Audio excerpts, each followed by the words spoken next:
Welcome to Spiritual Geography. I'm Joni Miller.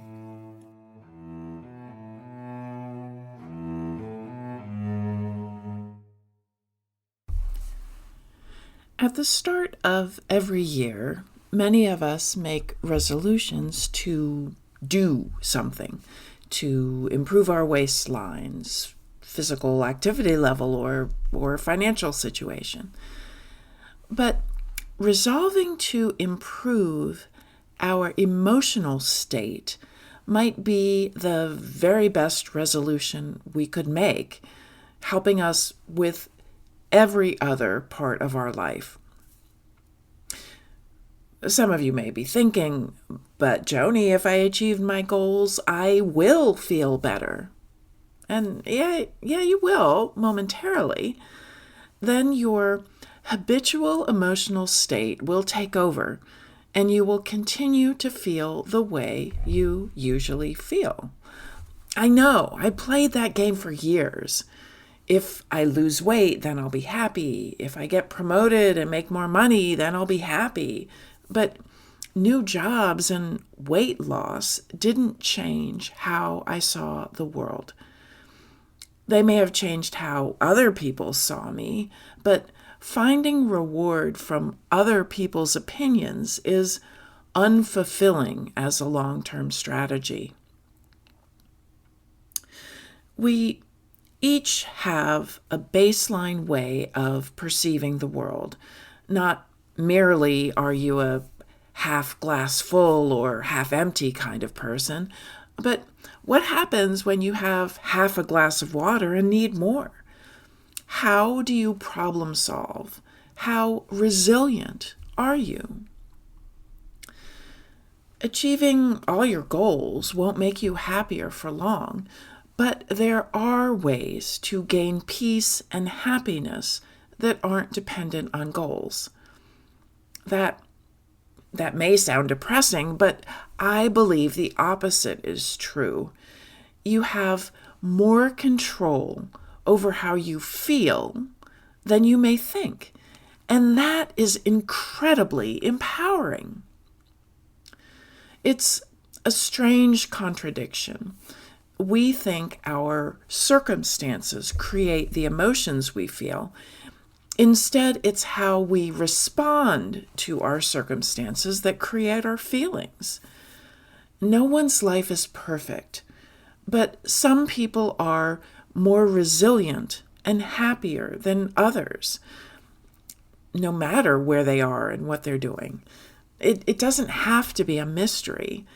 You can feel the way you want to feel before something good happens, and you can minimize the negative feelings that come after something bad happens by finding positive emotions. That may sound crazy, but let me give you an example. A number of years ago, my dad was living with my sister in Texas. His health and memory failed, and he became more than anyone could handle, even with aides coming to the house every day and night. We decided to place Dad in a memory care facility close to my sister's house. He'd been going there for daytime visits for a couple of months and liked those days. We knew it would be hard for all of us, and we vowed to do as the facility requested and not visit for a few days so that he could get acclimatized. But then his medication didn't transfer, and we had to drop off what we had.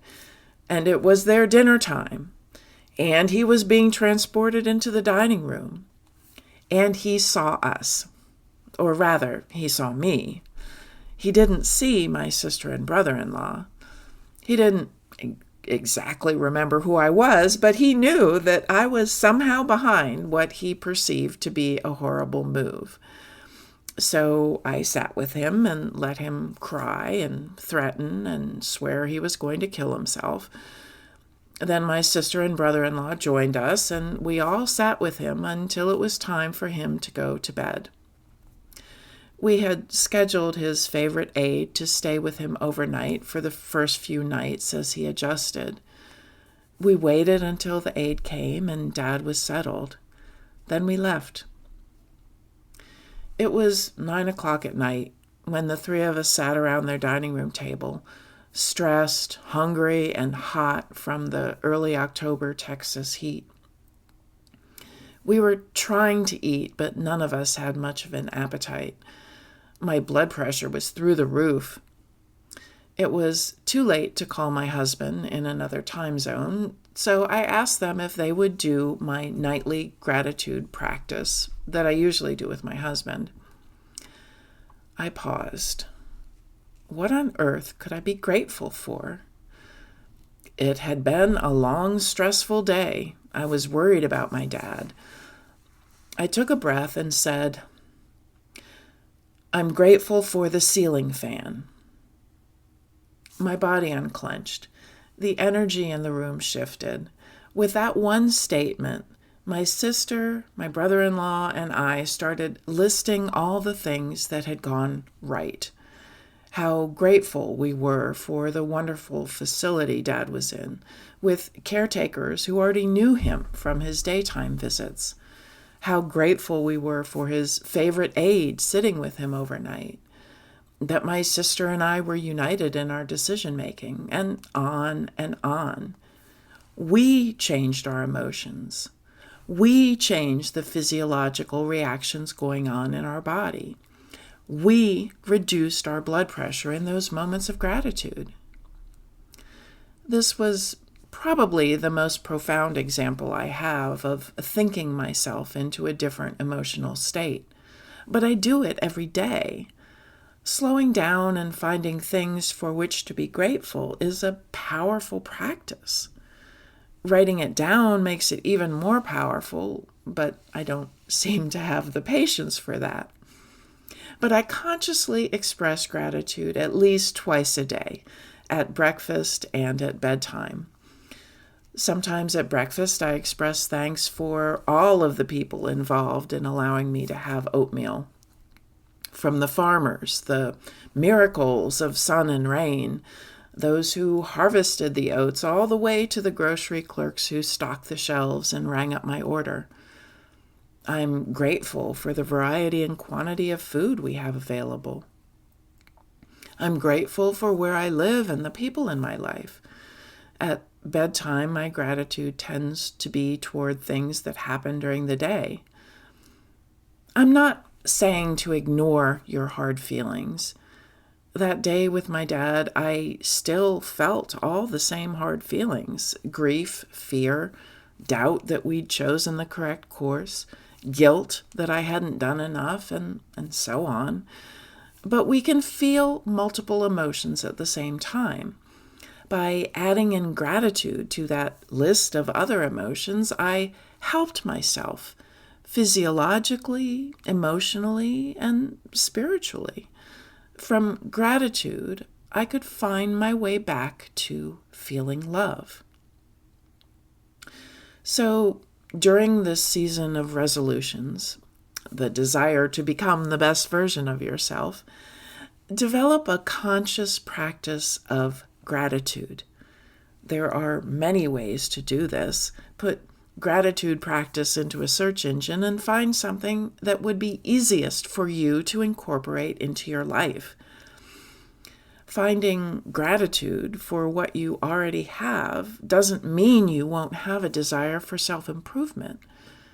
After recovering from an injury a few months ago, I'm grateful when I walk down the stairs relatively easily. That gratitude, noticing how my body has improved, only makes me want to get stronger.